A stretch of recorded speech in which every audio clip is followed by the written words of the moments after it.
And I really hadn't thought about having some flour. Of course, I had one bag of flour in my kitchen, but I was making this recipe and I had some flour. Now, flour's got about a year shelf life too.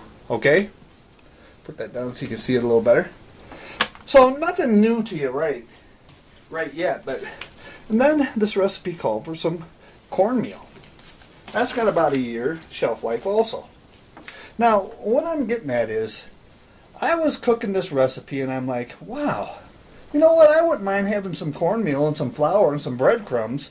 And that might spice up a little cans of green beans and stuff, make them into patties and stuff, And by the way, I don't really have it in the picture, but you got to have some oil, right? Some corn oil, 100% corn oil or olive oil or something like that stocked up so you can, a lot of uses for that. And there's a lot of other stuff too.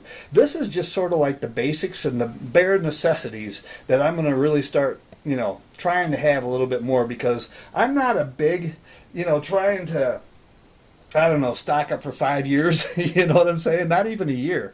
But I would like to have enough food and drink and water and toilet paper and bare necessities in case the stores run out, power grids go out, who knows what, and a little bit of, the stores are empty. I don't want to be begging God for a miracle or mooching off neighbors or family or friends or whatever. Not that I have any around here. You know what I'm saying? But what I'm saying is, I don't want to be dependent on others in the first 2 weeks of the crisis or the first month. I want to be able to at least try to go into the third or sixth month without begging. You know what I'm saying? So here's the one thing that basically I made this video for. Look at that. Are you kidding me? I'm chastising myself before y'all because look at the date on that.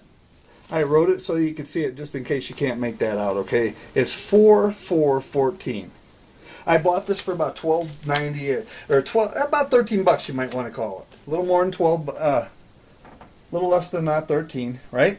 Now, the reason I'm a little upset with myself is I was using this stuff for a recipe, and I realized it's like, my gosh, what's the matter with you?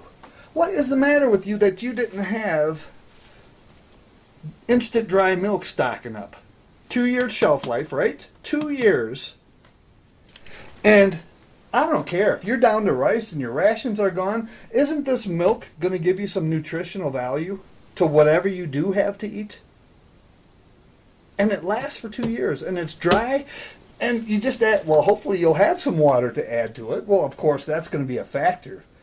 But if you do have some water, you've got dry milk here. Are you following me? And look at, this was actually, you could add it to recipes. Look at,